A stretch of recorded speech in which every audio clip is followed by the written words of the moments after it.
Hi friends, welcome to Pavithra Lokesh YouTube channel. ಎಲ್ಲರೂ ಹೇಗಿದ್ದೀರಾ? ನಾನಂತೂ ಸೂಪರ್ ಆಗಿದ್ದೀನಿ. ನೀವು ಕೂಡ ಚೆನ್ನಾಗಿದ್ದೀರಾ ಅಂದ್ಕೊತೀನಿ. ಇವತ್ತು ಸೋಮವಾರ, ಕಡೆ ಶ್ರಾವಣದ ವ್ಲಾಗು. ನಮ್ಮನೇಲಿ ನಾವು ಯಾವ ಥರ ಶ್ರಾವಣ ಮಾಡ್ತೀನಿ ಅಂತ ನಿಮ್ಮ ಜೊತೆ ಶೇರ್ ಮಾಡ್ಕೊತಾ ಇದ್ದೀನಿ. ನಾನಿವತ್ತು ಆಲ್ಮೋಸ್ಟ್ 3:30ಗೆ ಎದ್ದಿದ್ದೆ. ಅದೇನೋ ಗೊತ್ತಿಲ್ಲ, ಹಬ್ಬ ಅಂದರೆ ಹಾಗೆ ಅಲ್ವಾ, ನನಗೆ ಬೇಗನೆ ಎದ್ದು ಹಬ್ಬ ಮಾಡಬೇಕು, ಆವಾಗಲೇ ಮನಸ್ಸಿಗೆ ನೆಮ್ಮದಿ ಆಗೋದು. ನಾನು ಯಾವಾಗಲೂ ಭಾನುವಾರ ನೈಟೇ ಎಲ್ಲ ಕ್ಲೀನ್ ಮಾಡ್ಕೊಂಡು ಮಲಗ್ತಾಯಿದ್ದೆ. ಆದರೆ ನೆನ್ನೆ ಸ್ವಲ್ಪ ಹೊರಗಡೆ ಹೋಗಿದ್ನಲ್ಲ, ಬ್ಯುಸಿ ಆಗಿಬಿಟ್ಟೆ. ಸ್ವಲ್ಪ ಬರೋ ಅಷ್ಟೊತ್ತಿಗೆ ಸುಸ್ತು ಆಗಿಬಿಡ್ತು. ಅದು ಅಲ್ಲದೆ ಒಂದು ಸ್ಯಾರಿ ಉಡ್ಸೋಕ್ಕೆ ಒಂದು ಆರ್ಡ್ರ್ ಬೇರೆ ಬಂದಿತ್ತು. ಸೊ ಅವ್ರ ಮನೆಗೆ ಹೋಗಿ ಆ ಸ್ಯಾರಿ ತೊಗೊಬಂದು ಅದಕ್ಕೆಲ್ಲ ಪಿನ್ ಮಾಡಿ ಇಟ್ಟು ಮಲಗೋ ಅಷ್ಟೊತ್ತಿಗೆ ಲೇಟ್ ಆಗೇ ಬಿಡ್ತು. ಸೊ ಹಾಗಾಗಿ ಬೆಳಗ್ಗೆ ಮಾಡಿಕೊಂಡ್ರೆ ಆಯಿತು ಅಂದ್ಕೊಂಡು ಸುಮ್ಮನಾದೆ. ಸೊ ಬೆಳಗ್ಗೆ ಎದ್ದು ನೋಡಿದ್ರೆ ರಾತ್ರಿನೇ ಎಷ್ಟೊತ್ತಾಗಿದ್ರು ಮಾಡ್ಕೋಬೇಕಿತ್ತು ಅನ್ನಿಸ್ತಿತ್ತು. ಸೊ ಹಾಗಾಗಿ ಬೆಳಗ್ಗೆ ಬೇಗನೆ ಎದ್ಬಿಟ್ಟೆ. ಇವತ್ತು ಒಂದು ಅರ್ಧ ಗಂಟೆ ಮುಂಚೆನೇ ಎದ್ಬಿಟ್ಟು ಮನೆ ಎಲ್ಲ ಕ್ಲೀನ್ ಮಾಡಿ ಸ್ನಾನ ಮಾಡಿ ದೇವ್ರ ಮನೆಗೆ ಬಂದೆ. ದೇವ್ರ ಮನೇಲೂ ಕೂಡ ದೇವ್ರ ಫೋಟೋಗಳನ್ನೆಲ್ಲ ಒರೆಸಿ ದೇವ್ರ ಫೋಟೋಕ್ಕೆ ವಿಭೂತಿ ಎಲ್ಲ ಧರಿಸ್ದೆ. ಯಾರೋ ಕೇಳ್ತಾಯಿದ್ರು, ನೀವು ದೇವ್ರ ಫೋಟೋಕ್ಕೆ ಯಾವುದ್ರಲ್ಲಿ ವಿಭೂತಿ ಧರಿಸ್ತೀರಾ ಅಂತ. ನಾನು ಒಂದು ಬೆಂಕಿ ಕಡ್ಡಿಗೆ ಬತ್ತಿನ ಸುತ್ತಕೊಂಡು ವಿಭೂತಿ ಇದರಲ್ಲಿ ವಿಭೂತಿದ ಪುಡಿ ಇರುತ್ತಲ್ಲ ಅದರಲ್ಲೇ ಇದು ಮಾಡ್ತೀನಿ. ಯಾಕೆಂದರೆ ನಾನು ವಿಭೂತಿನ ಪುಡಿ ಮಾಡ್ಕೊಳ್ಳಲ್ಲ. ನಾವು ವಿಭೂತಿ ಏನಾದರೂ ಧರಿಸ್ಕೊಬೇಕಾದ್ರೆ ಮೂಲೆ ಏನಾದರೂ ಮುರಿದೋದ್ರೆ ಅಥವಾ ಏನಾದರೂ ಆದರೆ ಅದನ್ನು ಭಿನ್ನ ಆಯಿತು ಅಂತ ಅಂದ್ಕೊತೀವಿ. ಅದನ್ನು ನಾವು ಹಣೆಗೆ ಧರಿಸಲ್ಲ. ಸೊ ಅದನ್ನು ಯಾಕೆ ವೇಸ್ಟ್ ಮಾಡಬೇಕು ಅಂತೇಳಿ ಹಾಗೆ ಇಟ್ಟಿರ್ತೀನಿ. ಸೊ ಅದರಿಂದನೇ ಈ ಥರ ಎಲ್ಲ ಪುಡಿ ಮಾಡಿಕೊಂಡು ದೇವ್ರ ಫೋಟೋಕ್ಕೆಲ್ಲ ಧರಿಸ್ಬಿಡ್ತೀನಿ. ಸೊ ಹಾಗಾಗಿ ಆ ದೇವ್ರ ಮನೆಯೆಲ್ಲ ಕ್ಲೀನ್ ಮಾಡಿಕೊಂಡು ಅಷ್ಟೊತ್ತಿಗೆ ಹಸ್ಬೆಂಡ್ ಬಂದರು. ನಾನು ಕಿಚನಿಗೆ ಹೋದೆ. ಕಿಚನಲ್ಲಿ ಇವತ್ತು ಸ್ವಲ್ಪ ಜಾಸ್ತಿನೇ ಕೆಲಸ ಇತ್ತು. ಏಕೆಂದರೆ ಶ್ರಾವಣ ಆಗೋದ್ರಿಂದ ಅಡುಗೆ ಜಾಸ್ತಿ ಮಾಡಬೇಕಿತ್ತು. ಸೊ ಹಾಗಾಗಿ ಇವತ್ತು ನಾನು ಏನೇನು ಅಡುಗೆ ಮಾಡಿದೆ ಅಂದರೆ, ನಾನು ಕಡುಬು ಮಾಡಿದ್ದೆ. ಸೊ ಈ ಕಡುಬು ನಮ್ಮ ಕಡೆಯವರಿಗೆ ಆಲ್ಮೋಸ್ಟ್ ಅಲ್ಲಿ ಗೊತ್ತಿರುತ್ತೆ, ಈ ಕಡೆಯವರಿಗೆ ಇದ್ರ ರೆಸಿಪಿ ಗೊತ್ತಿರಲ್ಲ. ಸೊ ನಾನು 1 ಲೋಟಕ್ಕೆ 2 ಲೋಟ ಆಗುವಷ್ಟು ನೀರು ತೊಗೊತೀನಿ. ನೆನ್ನೆನೇ ಮಾಡಿಟ್ಟಿದ್ನಲ್ಲ ರವೆ, ಹಾಗಾಗಿ ಆ ನೀರನ್ನ ಮಳ್ಳಕ್ಕಿಟ್ಕೊಂಡು ಅದಕ್ಕೆ ಸ್ವಲ್ಪ ಉಪ್ಪು ಹಾಕಿ ಅದು ಮಳ್ಳಿದ್ಮೇಲೆ ಸ್ವಲ್ಪನೇ ರವೆನ ಹಾಕಿ ಚೆನ್ನಾಗಿ ಕುಡಿಸ್ಕೊತಾ ಇದ್ದೀನಿ, ಇಲ್ಲಾಂದರೆ ಗಂಟಾಗ್ಬಿಟ್ಟೈತೆ. ಸೊ ಲಾಸ್ಟಲ್ಲಿ ಸ್ವಲ್ಪ ಗಟ್ಟಿ ಆದಮೇಲೆ ಅದನ್ನು ತೆಗೆದುಬಿಟ್ಟು ನೀಟಾಗಿ ಮಿಕ್ಸ್ ಮಾಡಿ ಈ ಥರ ಒಂದು ಬೌಲಿಗೆ ಹಾಕಿ ಚಿಕ್ಕದಾಗಿ ಉಂಡೆ ಥರ ಕಟ್ಬಿಟ್ಟು ಇಟ್ಕೊಬೇಕು. ಆಮೇಲೆ ಇಡ್ಲಿ ಮಾಡ್ತೀವಲ್ಲ ಅದೇ ಪಾತ್ರೆಗೆ ತಳದಲ್ಲಿ ಸ್ವಲ್ಪ ನೀರು ಹಾಕಿ ಮೇಲ್ಗಡೆ ಆ ಪ್ಲೇಟ್ ಇಟ್ಬಿಟ್ಟು ಅದಕ್ಕೆ ಈ ಕಡುಬುಗಳನ್ನ ನೀಟಾಗಿ ಜೋಡಿಸ್ಬಿಟ್ಟು ಮುಚ್ಚಳ ಹಾಕಿ ಮುಚ್ಚಿದ್ರೆ ಆಯಿತು. ಸೊ ಅದೆಲ್ಲ ಆಗೋದ್ರೊಳಗೆ ಕಡೆ ಪಲ್ಯ ಮಾಡ್ಕೊಳ್ಳೋಣ ಅಂತ ಇಟ್ಕೊತಿದ್ದೆ. ನಾನಿವತ್ತು ಜವಳಿಕಾಯಿ ಪಲ್ಯ, ಅಂದರೆ ನಮ್ಮ ಕಡೆ ಇದನ್ನು ಜವಳಿಕಾಯಿ ಅಂತೀವಿ, ಕೆಲವರೆಲ್ಲ ಇದನ್ನು ಗೋರಿಕಾಯಿ ಅಂತಾರೆ. ಸೊ ಅದರದ್ದು ಮಸಾಲೆ ಪಲ್ಯ ಮಾಡೋಣ ಅಂತ ಹೇಳಿಬಿಟ್ಟು ಮಾಡ್ಕೊತಿದ್ದೆ. ಮೊದಲಿಗೆ ಈರುಳ್ಳಿ ಎಲ್ಲ ಕಟ್ ಮಾಡಿಕೊಂಡು ಆಮೇಲೆ ಮಸಾಲೆ ಎಲ್ಲ ರುಬ್ಕೊಳ್ಳೋಣ ಅಂತ ರೆಡಿ ಮಾಡ್ಕೊತಿದ್ದೆ. ಕಾಯಿ ಉಟ್ಕೊಳ್ಳೋಣ, ಕಾಯಿ ಬೇರೆ ಎಡೆಗಲ್ವಾ. ಸೊ ನಾವಾಗಿ ಇದನ್ನು ಯಾವುದು ಟೇಸ್ಟ್ ನೋಡಲ್ಲ, ಮತ್ತು ಯೂಸ್ ಮಾಡಿರ್ತೀವಲ್ಲ ಆ ಕಾಯಿನೂ ಹಾಕಲ್ಲ. ಸೊ ಹೊಡ್ಕೊಂಡೆ. ಅದು ನೋಡಿದ್ರೆ ಕೊಬ್ಬರಿ ಸ್ವಲ್ಪ ಲೈಟಾಗಿ ಕೊಬ್ಬರಿ ಆಗಿಬಿಟ್ಟಿತ್ತು. ಸೊ ಇನ್ನೇನು ಮಾಡೋಕ್ಕಾಗುತ್ತೆ, ಹಸಿ ಕಾಯಿ ಇರಲಿಲ್ಲ. ಸೊ ಹಾಗಾಗಿ ಅದನ್ನೇ ಎಲ್ಲ ತುರಿದ್ಬಿಟ್ಟು ಮಸಾಲೆ ಕೂಡ ರೆಡಿ ಮಾಡಿಕೊಂಡೆ. ನಾನೇನು ಜಾಸ್ತಿ ಇನ್ನೇನು ನಾರ್ಮಲಾಗಿ ಎಲ್ಲರೂ ಮಾಡೋ ಥರನೇ ಮಾಡಿದೆ. ಸೊ ಹಾಗಾಗಿ ಅದ್ರ ರೆಸಿಪಿ ಏನು ನಿಮಗೆ ಹೇಳ್ತಾ ಇಲ್ಲ.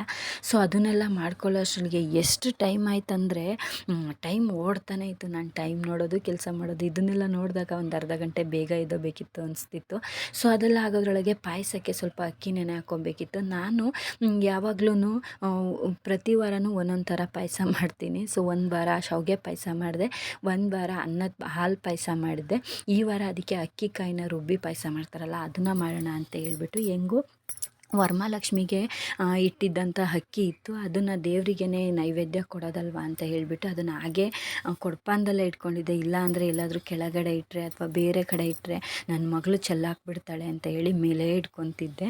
ಸೊ ಅದನ್ನು ಸ್ವಲ್ಪ ಒಂದು ಅರ್ಧ ಗಂಟೆ ನೆನೆ ಹಾಕಿಬಿಟ್ಟು ಮಾಡೋಣ ಅಂದ್ಕೊಂಡು ಈ ಕಡೆ ಪಲ್ಯಗೆಲ್ಲ ಇಟ್ಟು, ಪಲ್ಯ ವಿಶಾಲ ಆಗೋದ್ರೊಳಗಡೆ ಕಡುಬು ಕೂಡ ಬೆಂದಿತ್ತು. ಕಡುಬು ಬೆಂದಮೇಲೆ ಸ್ವಲ್ಪ ಅನ್ನಕ್ಕೆ ಇಟ್ಕೊಳ್ಳೋಣ. ಅನ್ನ ಸಾಂಬಾರು ದೇವರಿಗೆ ಶ್ರೇಷ್ಠನೇ ಅದಲ್ವ ಅನ್ನ ಸಾಂಬಾರು. ನಾವೇನು ನೈವೇದ್ಯ ಮಾಡಿದ್ರು ಅನ್ನ ಸಾಂಬಾರು ಮುಂದೆ ಯಾವುದೂ ಅಲ್ಲ. ಸೊ ಹಾಗಾಗಿ ಮೊಸರು ಅನ್ನಕ್ಕೂ ಆಗುತ್ತೆ, ಅನ್ನ ಸಾಂಬಾರಿಗೂ ಆಗುತ್ತೆ ಅಂತ ಈ ಕಡೆ ಇಟ್ಕೊಂಡೆ. ಅದಾದಮೇಲೆ ಮೊಸರು ಅನ್ನಕ್ಕೆ ಕೋಸಂಬರಿಗೆ ಈರುಳ್ಳಿ ಕೂಡ ಕಟ್ ಮಾಡಿ ಎತ್ತಿಟ್ಕೊಂಡೆ. ಅದಾದಮೇಲೆ ಪಾಯಸಕ್ಕೆ ಸ್ವಲ್ಪ ಕಾಯಿನ ತುರಿದ್ಬಿಟ್ಟು ಅದ್ರ ಜೊತೆಗೆ 1-2 ಏಲಕ್ಕಿ, ಆಮೇಲೆ ಅದನ್ನು ಫಸ್ಟು ರುಬ್ಕೊಂಡು ಆಮೇಲೆ ಅಕ್ಕಿ ಹಾಕಿ ಚೆನ್ನಾಗಿ ನುಣ್ಣಗೆ ರುಬ್ಕೊಂಡು ಬಂದೆ. ಈ ಕಡೆ ಪಾಯಸಕ್ಕೆ ಇಟ್ಕೊಬಿಡೋಣ, ಲೇಟ್ ಆಗ್ತಾಯಿತ್ತು. ಎಷ್ಟು ಬೇಗ ಬೆಳಕಾಯಿತು ಅಂದರೆ ಗೊತ್ತೇ ಆಗ್ತಿರ್ಲಿಲ್ಲ. ಆಮೇಲೆ ಈ ಕಡೆ ಮೊಸರು ಅನ್ನ, ಆ ಕಡೆ ಪಾಯಸ ಎರಡನ್ನೂ ಒಟ್ಟೊಟ್ಟಿಗೆ ಒಟ್ಟಿಗೆ ಮಾಡ್ತಾಯಿದ್ದೆ. ಮೊಸರನ್ನ ಯಾವತ್ತಿದ್ರೂ ನಾನು ಒಗ್ಗರಣೆ ಹಾಕೇ ಮಾಡೋದು, ಇಲ್ಲಾಂದರೆ ಹುಳಿ ಬಂದುಬಿಡುತ್ತೆ. ಒಂದೊಂದು ಟೈಮ್ ನನ್ನ ಮಗಳು ಸ್ಕೂಲಿಗೆ ಹೋಗ್ತಾಳಲ್ವ, ಸೊ ಹಾಗಾಗಿ ಅದನ್ನೆಲ್ಲ ಆದಮೇಲೆ ಈ ಕಡೆ ಕೋಸಂಬರಿ ಕೂಡ ಮಿಕ್ಸ್ ಮಾಡಿದೆ. ಆಮೇಲೆ ಪಾಯಸ ಬೇರೆ ಲೇಟ್ ಆಗ್ತಿದೆ ಅಂತ ನನ್ನ ಹಸ್ಬೆಂಡ್ ಹಿಂಸೆ ಕೊಡ್ತಾಯಿದ್ರು. ಸೊ ಹಾಗಾಗಿ ಇಲ್ಲ ಆಯಿತು, ಒಂದು 5 ಮಿನಿಟ್ಸ್ ಅಷ್ಟೇ, ಅದನ್ನು ಸ್ವಲ್ಪ ಕುದ್ರೆ ಮುಗೀತು ಅಂತೇಳಿ ಅವ್ರ ಜೊತೆ ಮಾತಾಡ್ಕೊಂಡೇ ಬೇಗ ಎಲ್ಲ ಮಾಡಿದೆ. ಆಮೇಲೆ ಎಡೆ ತೊಟ್ಟೆ ಎಲ್ಲ ಬೆಳಗಬೇಕಿತ್ತು, ಸೊ ಹಾಗಾಗಿ ಎಡೆ ತಟ್ಟೆ ಬೆಳಗೋಣ ಅಂತ ಹೋದೆ. ನನ್ನ ಹಸ್ಬೆಂಡಿಗೆ ಪಾಯಸ ನೋಡ್ಕೊಳ್ಳಿ ಅಂತ ಬಿಟ್ಟು ನಾನು ಆ ಕೆಲ್ಸಕ್ಕೆ ಹೋದೆ. ಸೊ ಆಮೇಲೆ ದ್ರಾಕ್ಷಿ ಗೋಡಂಬಿ ಒಂದು ಹುರಿದಾಕಿರಲಿಲ್ಲ, ಸೊ ಅದನ್ನು ಹುರಿದಾಕ್ಬಿಡೋಣ ಪಾಯಸಕ್ಕೆ, ಎಲ್ಲ ಆಗಿಬಿಡುತ್ತೆ ಅಂತ ಹೇಳಿ ಅದನ್ನು ಹುರಿದು ಹಾಕ್ತಾಯಿದ್ದೆ. ಸೊ ಫೈನಲಿ ಅಂತೂ ಎಲ್ಲ ಮುಗಿಸ್ಬಿಟ್ಟೆ. ಇದೆಲ್ಲ ಮುಗಿಯೋ ಅಷ್ಟೊತ್ತಿಗೆ 6:30 ಆಗೇ ಹೋಯಿತು. ಸೊ ಹಾಗಾಗಿ ಎಡೆ ಇಡೋಕ್ಕೆಲ್ಲ ರೆಡಿ ಮಾಡಿಕೊಡು ಅಂದರು. ಸೊ ಹಾಗಾಗಿ ಮೊಸರನ್ನ ಕಲಸೋಣ ಅಂತ ಹೇಳಿಬಿಟ್ಟು ಮೊಸರನ್ನನ ಸ್ವಲ್ಪ ಶುಂಠಿ ಬೆಳ್ಳುಳ್ಳಿ ಪೇಸ್ಟ್ ಹಾಕಿ ಮೊಸರು ಅನ್ನನೂ ಕೂಡ ಕಲಸಾದ್ಮೇಲೆ ಎಲ್ಲ ಅವರಿಗೆ ಒಂದೊಂದೇ ತೊಗೊಂಡೋಗಿ ದೇವ್ರ ಮನೆಗೆ ಕೊಟ್ಟರೆ ಅವರು ದೇವ್ರ ಮುಂದೆ ಬಡಿಸ್ತಾರೆ ಅಂತ ಹೇಳಿಬಿಟ್ಟು ತಟ್ಟೆ ಎಲ್ಲ ಅವರೇ ಜೋಡಿಸಿದ್ರು. ಸೊ ಹಾಗಾಗಿ ಎಲ್ಲ ಒಂದೊಂದು ಬೌಲಿಗೆ ಎತ್ತಿಡ್ಕೊಂಡು ಪಾಯಸ ಕೂಡ ಎಲ್ಲ ಒಂದು ಬೌಲಿಗೆ ಹಾಕ್ಕೊಂಡೆ, ಪಲ್ಯ ಕೂಡ ಬೌಲಿಗೆ ಹಾಕ್ಕೊಂಡೆ. ಮೇಲ್ಗಡೆ ಜಾಗ ಸಾಕಾಗ್ದಲ್ಲೇ ಇಡೋಕ್ಕೆ ಕೆಳಗಡೆ ಇಟ್ಕೊಂಡಿದ್ದೆ. ಸೊ ನೋಡಿ ಎಲ್ಲ ಆದಮೇಲೆ ನಾನು ತೊಗೊಂಡೋಗಿ ಅವರಿಗೆ ಒಂದೊಂದೇ ಕೈಗೆ ಕೊಟ್ಟೆ, ಅವರೆಲ್ಲ ಬಡಿಸ್ತಾಯಿದ್ರು. ಸೊ ಎಲ್ಲ ನಾವು ಯಾವತ್ತಿದ್ರೂ ಮೊದಲಿಗೆ ಅನ್ನ ಸಾಂಬಾರೇ ಇಡಬೇಕಂತೆ ದೇವ್ರ ನೈವೇದ್ಯಕ್ಕೆ. ಬೇರೆ ಯಾವ ಐಟಮ್ ಇಡ್ತೀವೋ ಬಿಡ್ತೀವೋ ಸೆಕೆಂಡ್ರಿ, ಬಟ್ ಅನ್ನ ಸಾಂಬಾರೇ ಮೊದಲು ಅಂತ ನನಗೆ ಯಾರೋ ಹೇಳಿದರು. ಹಾಗಾಗಿ ನಾನು ಯಾವಾಗಲೂ ಅಷ್ಟೇ ಏನೇ ಅಡುಗೆ ಮಾಡಿದ್ರು ಅನ್ನ ಸಾಂಬಾರು ಮಿಕ್ಸ್ ಮಾಡೋದೇ ಇಲ್ಲ. ಆಮೇಲೆ ಅದೆಲ್ಲ ಆದಮೇಲೆ ನಾವು 5 ಎಡೆ ತುಂಬ್ತೀವಿ ಯಾವಾಗ್ಲೂ. ನಮ್ಮ ಮನೆ ದೇವರಿಗೆ ಮತ್ತು ಮನೇಲಿರೋ ಫೋಟೋಕ್ಕೆ ಹಿರಿಯರ ಹೆಸ್ರು ಹೇಳ್ಕೊಂಡು ಎಲ್ಲ ಗ್ರಾಮ ದೇವತೆ ಎಲ್ಲ ಹೆಸ್ರು ಹೇಳ್ಕೊಂಡು ನಾವು ಎಡೆ ಮಾಡಿ ನಂತರ ಎಡೆ ಎಲ್ಲ ಆದಮೇಲೆ ನಾನು ಕೂಡ ಧೂಪ ಹಾಕಿದೆ. ಧೂಪ ಹಾಕಿ ನೋಡಿ ಫೈನಲಿ ದೇವ್ರ ಪೂಜೆ ಈಗಾಯಿತು. ಎಷ್ಟೇ ಬೇಗ ಮಾಡಿದ್ರೂ ಪೂಜೆ ಮಾತ್ರ ತುಂಬ ನೀಟಾಗಾಯಿತು. ಅದೇ ಒಂಥರ ಖುಷಿ ಅಂತಲೇ ಹೇಳ್ಬೋದು.